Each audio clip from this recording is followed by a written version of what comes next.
Last week, Temple recovered and the defense found its groove again, allowing only 9 points to the opposing Army offense. Special teams showed another flash as Dante Wright opened the scoring by returning a punt return for touchdown. The offense remained quiet, however, although they weren't needed much in this one. Forrest Brock did not impress in his starting debut at quarterback, and it'll be a toss-up if he keeps his starting job moving forward. Week 6 marks the last non-conference game of our season. Let's get into it now. Hello everybody, welcome back to the Temple Owls Dynasty. Here we are in week 6. Got a game versus UConn today. Before we get into that, let's do some recruiting, talk about a few things, and adjust a few sliders. We're going to start with sliders, and it's actually really not sliders, it's auto subs. I bumped up the HB sub out to 85, and I think if I'm looking at this correctly, all that means is when the running back is at 85 or lower stamina remaining, they'll be subbed out, and they'll sub back in when they're at 90. So maybe I should bump this up to like 92. I think that would make sense. Basically, I just want there to be a substitution in and out more frequently for the running back. So instead of just having one guy like Joquez Smith running the ball 20 carries and having like one guy run one carry a game, I want it to be a little bit more realistic. And because Joquez Smith isn't necessarily like this absolute stud running back, like he's 79 overall, I think, or 77 overall, so he's close to the other guys, and I think it would make sense for them to split the carries a little bit more. So that's what we're doing here. With that taken care of, let's get into some recruiting, and you'll see right here we've got our next commit, I believe our second commit, Garrett McTire. Welcome to Temple football. The right guard, 3 stars. We got him locked down. He enjoyed what he saw in that week 5 visit. He has verbally committed to Temple. On the more unfortunate side, we did have 2 more players drop off our board. Keontae Cash committed to NC State, and we also had middle linebacker Colby Pope, who we really weren't interested in anyway. He was a bust and somebody we didn't put any points into, so it's probably fine. But that does mean we have 2 more spots available for new targets. With McTire committed and those other guys off the board, that does mean we have 130 hours to spend. And I think we're going to start here with Konagooch. He has dropped a little bit, and Rutgers has passed him up. So he does have 25 hours in right now. I think we're going to schedule a visit. And it says Tulsa's a higher tier opponent. We could wait till week 12 and do Florida Atlantic.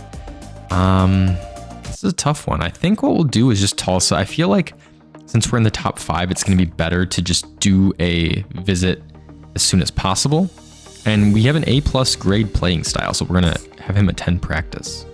Hopefully we can win that game versus Tulsa and give him the boost we need. And when I'm looking at guys here, I'm really looking at if they're about to go into a next level. So like here, Nick Feeney, the kicker, he is a top 8 right now, but he's about to go into top 5 fairly soon, and we're in 7th. So I think he does have a bust rating, but he has 91 kick power and 76 accuracy, which is actually really good. So we're going to offer him that scholarship, and we're just going to dump like, I think we could get away with 10 and still make it. We're the only team to offer a scholarship, so I think we'll make it to the top 5 for sure. Or, well, yes, we're just going to the top 8 here still. So my mistake, he's in top 10 right now. So we should be fine there, I believe. Another guy I think we're going to offer a scholarship to is Spencer Raymond. He's got some, kind of mid-tier ratings, I would say, the mid-70s. 85 acceleration is pretty good for a power rushing right end, but he's a guy that I think we can redshirt and then maybe boost his ratings up to a solid like 80s level, and then he'll be a good starting end, I think, eventually. So we'll offer him a scholarship. We are currently in 5th. He did just go to the top 5, so in order to get to the top 3, I think we'll want to put in, let's do 25. We could schedule a visit, but I think we'll hold off on that for now. Another guy I want to put a little bit more into here is George Tam. He is that athlete, but he's a receiving back. He's got 90 speed, 91 acceleration. I do like that a lot, and I think we could schedule a visit for him. That's going to use the most of the rest of our hours. I kind of want to hold off on that, to be honest. So I think what we'll do instead is remove these 2 and just do the family and friends for 25. And that way we're adding, I think it was 10 more hours in. And I think hopefully that'll be enough to get to the top 3. We put 35 hours into Bradley Chris, the quarterback prospect out of New Jersey last week. And we definitely are one of 3 to offer, and we're definitely jumping up into that top 5 status. We should definitely be able to get there. So I'm not worried about him for now. We have Nathan Casey, the tight end, JUCO sophomore on the board. It looks like he's going to Boston College. He can probably come off the board. And one guy we didn't mention yet, but is very worth mentioning, is Max Dugan. He visited in week 5 and had a big jump because of it. And looking at this, it seems like we're very close to him committing. That would be huge for us. The power rusher, and he's probably our only 4-star commit. I think I want to put a little bit more here into Artie Adams. Just do 5 more hours, leaving us with 30 left. Just to give us a little boost and not fall behind there. I'm going to add 10 more, I think, into McBriar as well. It's another guard. We do have 1 committed, but I think it'll be good to get him a few more points. And then I did add a few more guys. I added Nelson Ngakwe. I'm not sure how to say that. A running back. We're in 3rd right now for him, and we haven't obviously done any recruiting on him. We also added Tony Fritz, the right tackle, and Troy Levine, who we are dangerously close to dropping out. So I almost kind of want to just do like 5 on each of these guys and then maybe scout them later. So let's add 5 here. He's fine. Another guy I do want to start looking into is Miles Burdick here. He's a 3-star middle linebacker. So why don't we do this? We'll do 10 hours into him, and we'll also do the social media. So that'll be all our hours, but we should hopefully have Max Dugan locked down going into next week. That'll be 50 hours dropping off, and that would be huge for us. Was McTire our first? I thought he was our second for some reason. Possible he was just our first. Let's take a look. Yeah, McTire was actually our first. So first commit in the class. That's my mistake. I thought for some reason we had 1 more, but that's exciting. Got McTire locked down and hopefully Dugan in the next week. But that's it for recruiting for now. We're out of hours, and hopefully we'll see what we want to see next week. All right, so before we get into this week's game and the matchup, I do want to talk about a couple positional battles that are going on right now. And one is obvious. We've talked about it week to week, but quarterback, we've got Evan Simon and Forrest Brock both battling to see who's worse. Forrest Brock, I mean, he's had some unfortunate performances. His yards per game are, I would say, a little unfair just because, well, his 1 game was fair and it was very low, but 1 game he played like 3 snaps, I think. So I think if I'm remembering that right. So 28.8, but even 107.8 is not much. And the interception and touchdown ratio is not good. The completion percentage, not good. So I think we're going to roll with Forrest Brock for another start and see how that goes. And if we have to roll back to Evan Simon, then we'll have to. But that's going to be a battle probably throughout the season unless one of them can show they're worthy of just being the set it and forget it starter. At running back, Joquez Smith absolutely has the #1 role locked down with 5.3 yards per carry. He's got close to 70 yards per game, just 1 fumble and 2 touchdowns. And he's been playing really well. He's probably the #1. Well, he definitely is the #1 offensive player on Temple this year. But I did make sure EJ Wilson, I think I set him to the #2 back, and I think it reset somehow and put Washington in. So we put EJ Wilson back. We reset those auto subs, so Wilson should get more carries. I'd like to see it, if there's 20 carries in a game, I'd like to see like 13 or 14 for Smith and then like 7 for Wilson. I think that's a good split, but really no controversy there. And then receivers, this is where it gets interesting because you see like Zay Baines is 75, Dante Wright is 80 overall. And then you have Irvin, John Adams, who are 72 overall. And I think we even have a couple other guys that are like Antonio Jones is 71 overall, Ian Stewart's 72 overall, and we haven't seen them yet, but it's really been not much at all in terms of receivers. Our #1 receiver is Reese Clark, the tight end. He's been great. And then we have Peter Clark as well. So those guys are pretty much locked in at tight end, but as far as receivers, Dante Wright's the #1 guy, but he's not been playing like it. Zay Baines, I guess, has been playing like it, but it's really up for grabs. And I think a lot of these guys, we have Dante Wright's the senior, but Zay Baines is a junior, Irvin's a sophomore, John Adams is a junior. And then we have Jones down here. He's a senior. Stewart's a junior. So most of the guys are actually not seniors and probably will be coming back next year. So I think this year is definitely going to be a battle to see if anyone can stand out, because really nobody has yet. And it'll be interesting going forward to see if somebody can stand out and take over that role. It really should be Dante Wright, but he hasn't been showing it should be. All right, so with that taken care of, we are now going to look at our matchups for this week. We've got the UConn Huskies. They're 2-3, and they are in the, well, they're not in a conference, they're independents. Maybe we'll put them in a conference next year, but for now, they are not. Their overalls and offense and defense ratings look to match up pretty well with us, actually, where I think we're like 79s across the board or something like that. And then looking at their players, they've got some good defensive tackles. They actually have 3 defensive tackles in their top, 6 players.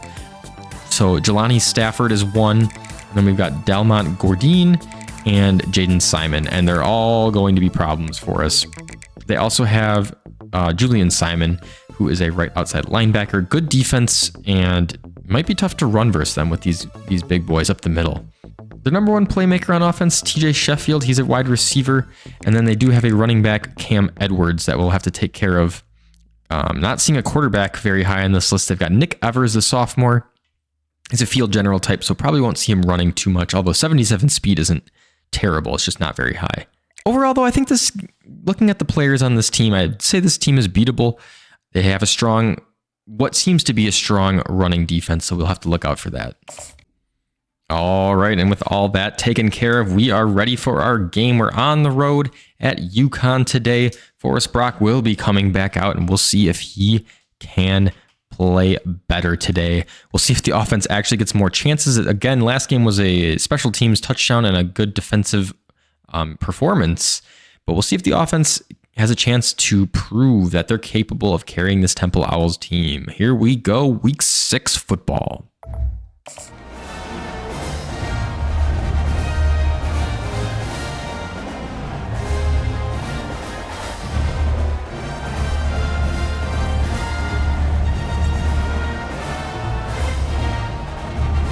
Here we are in Connecticut. The 3-2 Temple Owls take on the 2-3 UConn Huskies. And it seems like most of the fans are at basketball preseason or something. There's not too many here as Temple will kick away. Start the game. We're underway here in Connecticut as the kick is kneeled down, and it'll be 1st and 10 for the Huskies. Nick Evers looking pretty good this season. 8 touchdowns and 2 interceptions, just over 1,000 yards passing. And out comes the Temple defense. They had a good game holding Army under 10 points as they run the jet sweep on 1st and 10. And we've got an injury, the first play of the game. That looks to be Lunt going down. Jamel Johnson made the play on that last one. It is now 2nd and 14. Lining up and back to pass over the middle. It's caught, shakes off one. And we got another injury. This time it's the safety, Andreas Keaton, going down. We'll have to keep an eye on that going forward. 3rd and 6 now. Coming out in the shotgun again. 4 wide receivers. And UConn passing again. Over the middle. And it's caught. I thought that may have been broken up, but a nice play there to convert and get the first down. So 1st and 10 UConn as they'll go back to pass yet again. Trey Thomas breaking through, and they'll set up the dump off as they'll get about 7 yards. Nice gain there. Andreas Keaton with a strained tricep. He's going to be out. That's the senior strong safety. They'll have to sub in Lewis Fry, who's, not the same level as Keaton. So it'll be interesting to see. So 2nd and 3 now for the Huskies. And they're passing again. Over the middle. This is caught just 2 yards. So now 3rd and 1. We'll see what they do here. They've passed every play, I believe, so far. And it's handed off. Trey Thomas. It's a fumble. Ball's on the ground and Temple will recover. Trey Thomas was in there with number 52. Not sure who that is, actually. But what a nice hit and what a nice play to break it up. Temple will take over, and the defense coming through again. It's Antoine Santiago, the sophomore. I don't remember him. We'll have to take a look. Okay, so yeah, there is Santiago. He is the right outside linebacker and the starter. I'm trying to get to know these players a bit more because obviously the guys that aren't seniors we're going to be playing with for years. He's just not one of our higher rated guys on defense. So yeah, Antoine Santiago, nice play there to break it up and force the fumble. So 1st and 10, Temple, they're in great field position in the white jerseys today, finally playing an away game. And Forrest Brock will take over, starting on 1st and 10. The handoff is Smith, nowhere to go. We talked about those big defensive tackles. Could be a problem today. 2nd and 10 this time. As a man comes across, and they will fake it. Floated, that's Joquez Smith. He's got it in space. Inside the 10 and down to the 7. What a nicely drawn up play. And the speed of Joquez Smith to get into that second level, get past the linebackers. Nice play there by Temple. So first and goal. Handoff. Smith trying to spin, but taken down. Nowhere to run. Second and goal, a big spot here for Temple early in this game.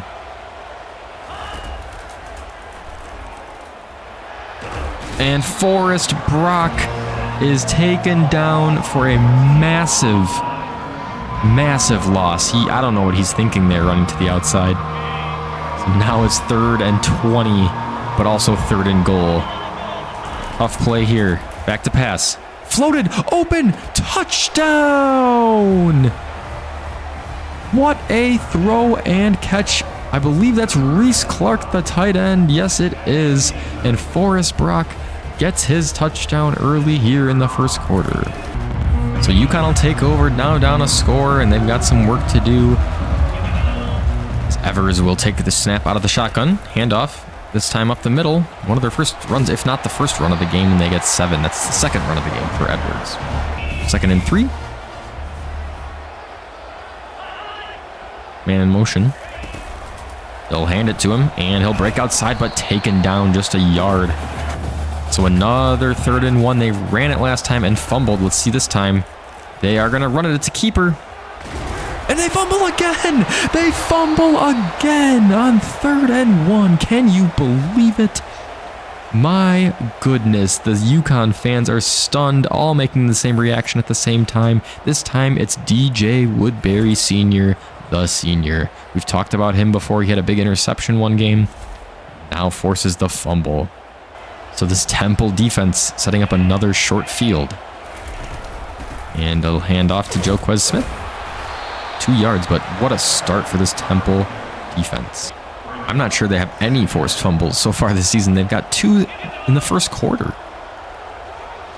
As a man comes across on 2nd and 8, they will flip it to him. Smith picks up the block. This is Adams. Tries a stiff arm, gets a couple. So 3rd and 2 here in the first quarter.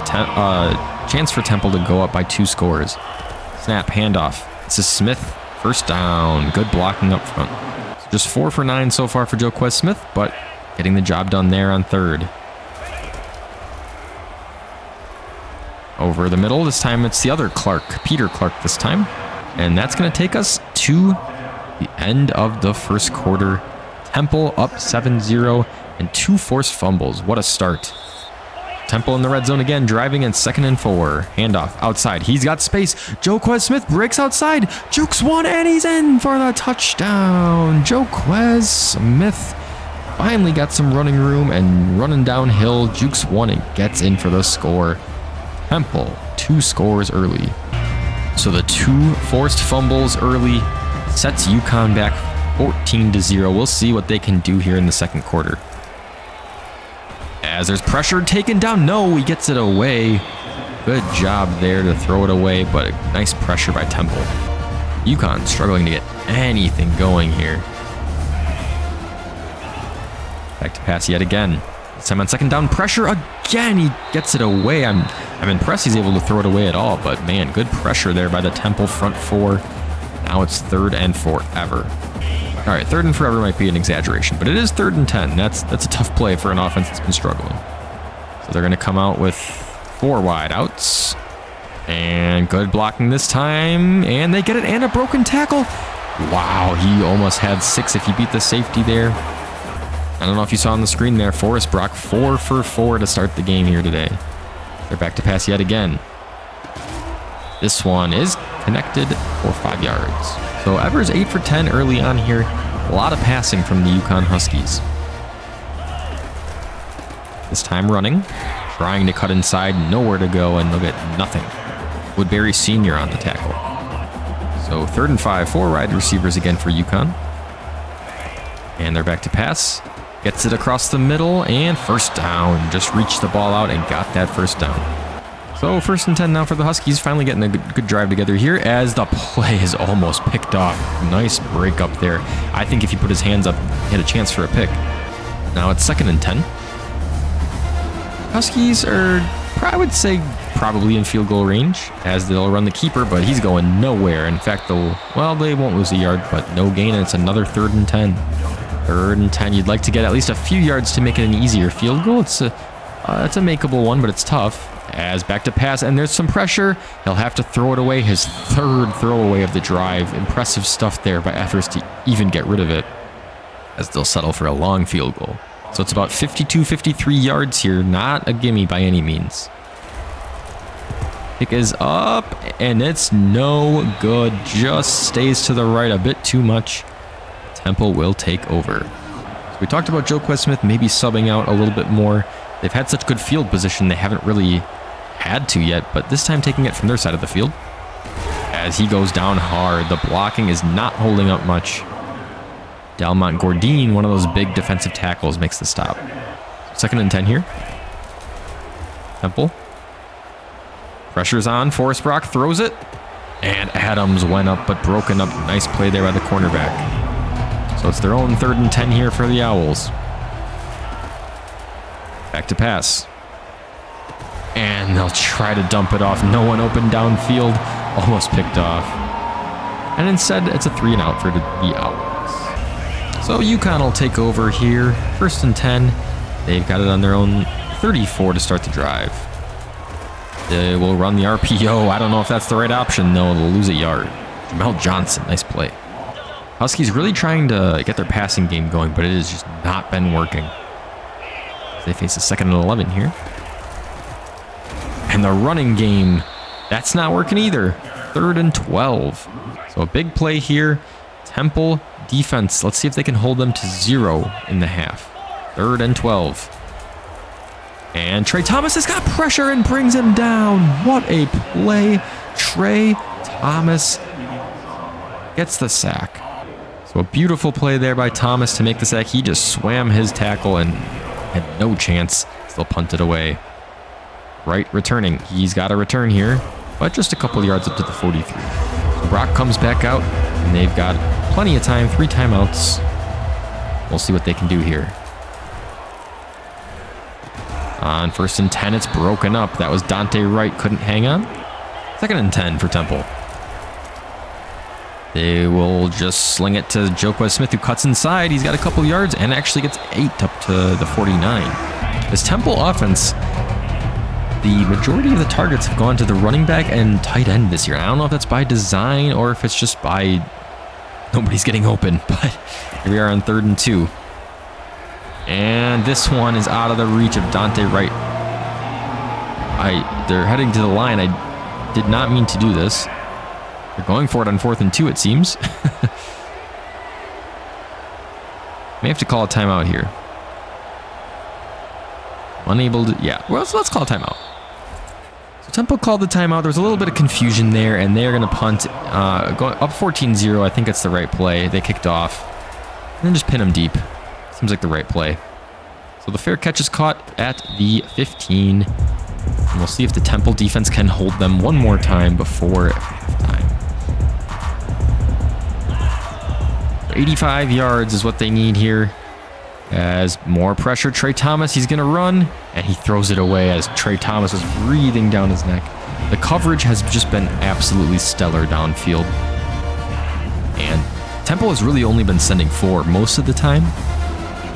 It's just that there have been a lot of coverage sacks. As they run the screen this time, Trey Thomas makes another beautiful play. I think that's his 4th TFL, if I'm not mistaken. What a play.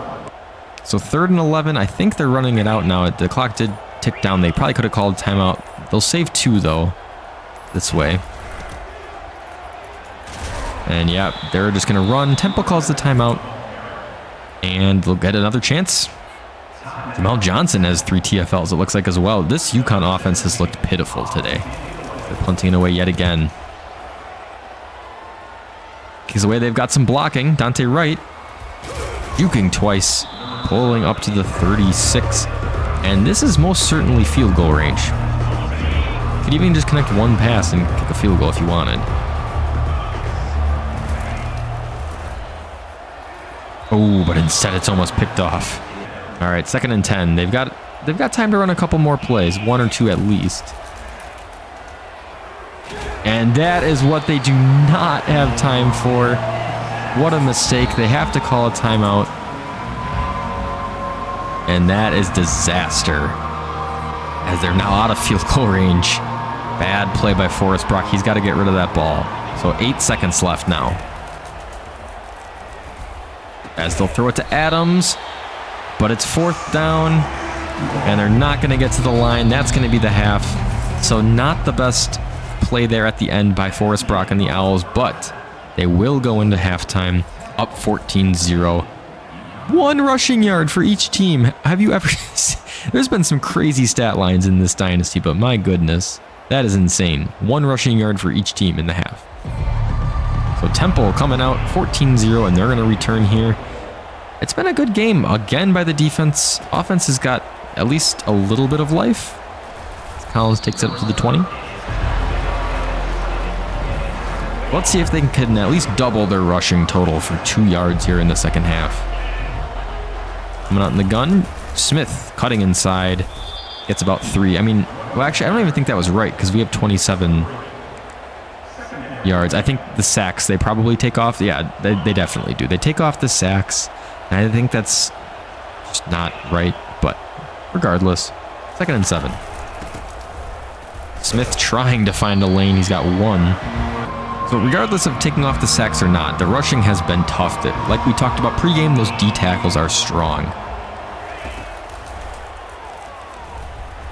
And Forrest Brock has crushed. Nothing developing downfield. We are lucky the defense has been amazing today, because it's been tough to get anything going yet again on offense. So 1st and 10, UConn, their first chance here in the second half. We'll see if they can get anything going here, if they change anything up. Big blitz on 1st down. They sling it at 6 yards. Josiah Gathings on that one.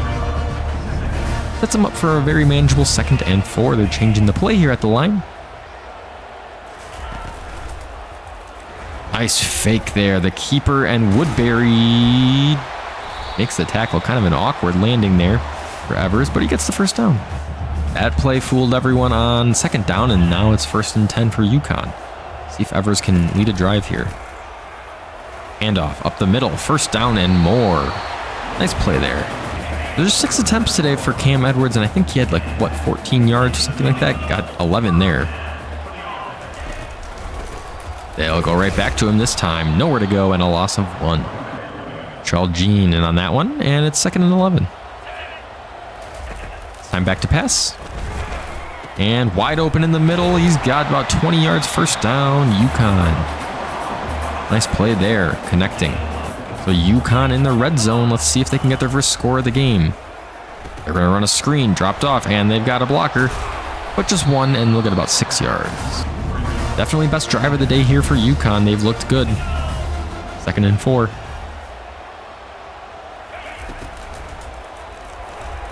Back to pass, and he just throws it through the field goal. No one open. They'll bring up 3rd down. So we've got 3rd and 4 for the Huskies. And they're back to pass yet again. Over to the side. 1st down. Nice play. Brett Buckman this time, and they are connecting for just short gains, getting 5 or 6 at a time. It's working for them here. Huskies now, the 6-yard line, 1st and goal. Over the middle, and stopped short. He almost had a touchdown. Skylar Bell, his first catch of the day, and we'll see if they try to just punch it in on the ground here or continue passing. Back to pass. And touchdown, Huskies. Evers gets his first of the day, and they are back within 1 score. The Huskies, a 10-play, 66-yard drive. Beautiful. Finally a good showing for their offense, and we'll see if Temple can match them. As this is a good kick return, he breaks to the outside. Could it be another kick return touchdown? Collins down the sideline. Touchdown. Wow, this is just insanity at this point. Elias Collins gets the return touchdown, and the Temple offense is allergic to the field as they will kick the extra point. It's 21-7. This is just straight up ridiculous. I don't understand how the special teams keeps doing this. Is that like the 4th return touchdown of the season? My goodness, as they knee it down. Temple is just playing a wild, wild season so far. Like ups and downs, but just the special teams and defense have been something else, as UConn now has to come right back out and try and do what they just did on the last drive. We got 2nd and 6 for the Huskies as time is starting to tick down into the 4th quarter almost here. As that throw is offline and it's now 3rd and 6. Go back to pass again on 3rd. And the throw's behind him, but caught. Nice catch there by Buckman. He's got 5 catches. So the Huskies will run it out to the 4th quarter here. They've got 2 scores required to tie it up here. We'll see what they can do here in the 4th. Their offense has looked better lately in this half.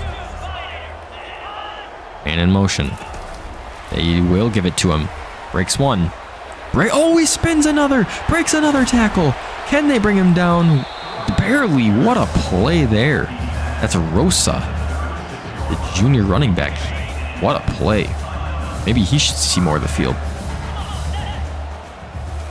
And now it's 1st and 10. And this one is caught, hit hard, and that's 7 yards. So 2nd and 7 here for UConn. See what they can do. They're driving yet again. Throw over the middle, diving stop. Beautiful play broken up. That's Jalen Lewis. UConn packing it in close this time. Like they're out of the pistol. And it is a handoff. Good blocking. Breaks free and gets the 1st down. Cam Edwards, nice run there. Edwards just 8 for 30 today, but that was another good run for him.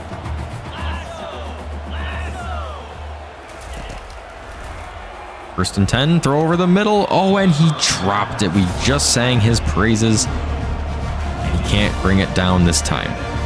So 2nd and 10 after the drop. Let's see if UConn can recover here. They run the slant and connects for 8 yards. All right, so 3rd and 2. UConn, they're running out of time here. The clock has been ticking. As back of the end zone, broken up. Nice play. He was in double coverage there. So they are going to go for it. Down 2 scores. I think that makes sense.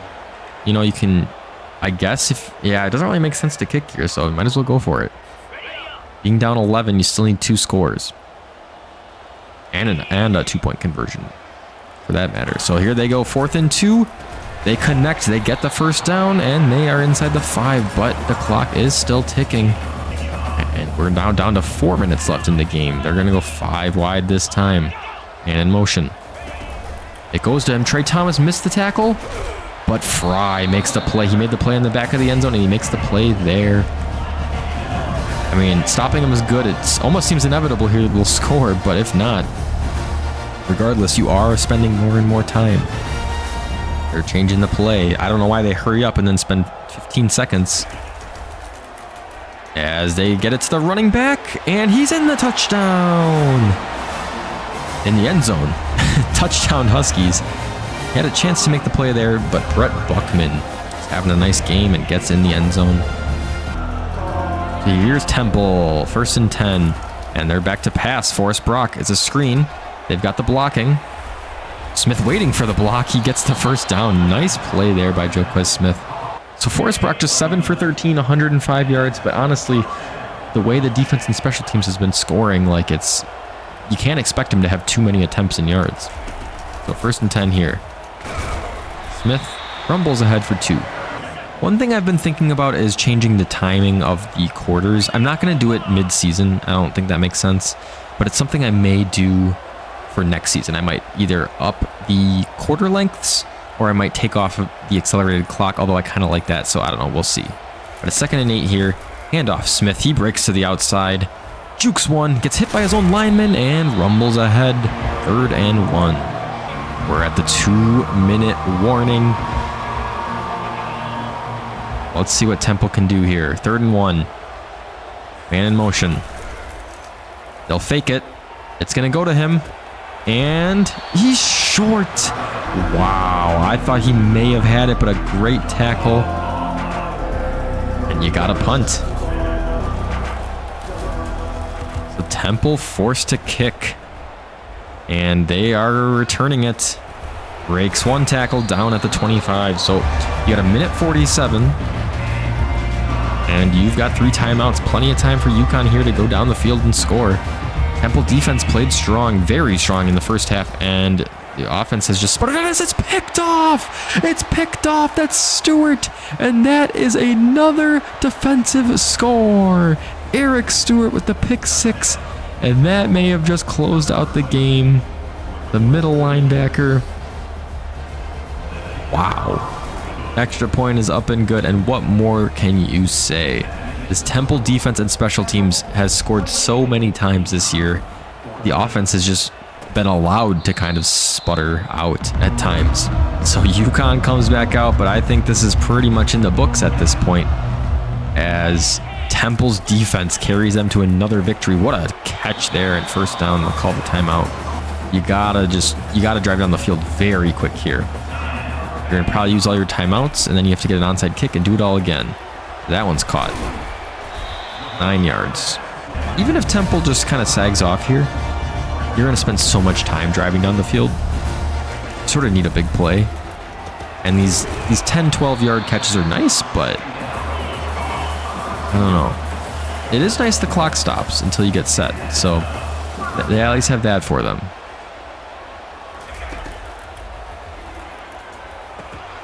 As they get 9 yards hurts. You kind of need 10 there, as they called the timeout. I mean, 105 passing yards for Temple, very few rushing yards. Offense, again, not too involved. 2nd and 1, that one's caught. They find the soft spot of the zone and get a first down. Hurrying up to the line, they've got about a minute left in the ball game. As they connect again over the middle. This time, another 9 yards again. 9 yards. 9 yards hurts. You really want to get 10 here. And they spike it this time, so it's 3rd and 1. So 3rd and 1, you're obviously going for it, so you get 2 cracks at it here. We'll see what Evers and UConn do. They're back to pass over the middle. Oh, that one is nearly picked off. You don't get 2 cracks at it if you throw a pick. So potentially the last play of the game for UConn on offense. Let's see if they can convert on 4th here. Man in motion. They give it to him, and there's no one there for Temple. He cuts back inside and goes down at the 2. So 36 seconds now. I mean, you've got the option to run it here, but if you get stopped, it's trouble. He's going to pass, and he's hit hard and dropped. Probably a good thing. If catches that, he's losing 2 yards and the clock is running. UConn's got 1 timeout remaining, but now at this point, 32 seconds. I think the game is possibly in the books here. As back of the end zone, dropped. He had a chance, but it's incomplete. I thought that was a touchdown. If he catches it, it is. Obviously. But now 4th and goal. And they run a man in motion. They fake it up the middle. Touchdown. Great play drawn up by UConn. And Cam Edwards puts it away, but you've got so little time left. You really just need an onside kick and then big plays from there. Kick is up and good. So another 13-play drive. UConn's been great in the second half, but they need an onside kick here. And it's caught by Fry. He's going to fall down, and that is the ball game. And the Temple Owls are now 4-2 as they complete their last conference game. They had the even 7-7-7-7 touchdown per quarter. Defense, you know, they gave up some big drives by UConn, as Eric Stewart is the player of the game with the defensive touchdown. They gave up a few big drives in the second half, but really, what can you say? Defense shutting them out in the first half, and then special teams scoring a touchdown, and Eric Stewart scoring a touchdown. I mean, the defense and special teams has carried them throughout the season. We knew that was probably going to continue, and we didn't really need to rely on the offense again. Looking at stats, just 119 yards of total offense. Just ran 27 plays compared to their, what? I don't even know. That's actually ridiculous how many more plays they ran than us. 47 passes and 14 rushes. 61 plays compared to our 27. They had the ball for 18 minutes. We had it for 9. So like, I am considering changing quarter lengths, but it's just been kind of ridiculous how many defensive and special team scores we've had. And that's really, when we're running like less than half the plays as them, that makes sense. On offense, not a lot of stats to look at because we ran so few plays, but Forrest Brock was 8 for 14. Not the best completion percentage, but he took care of the ball today and did score a touchdown, so it's good to see. We mentioned that whoever's starting at Temple is probably not going to be like a guy that's putting up 300 yards and scoring touchdowns and carrying the games. He's going to be more of like a field general, just get the job done type of guy, and that's what Forrest Brock did today.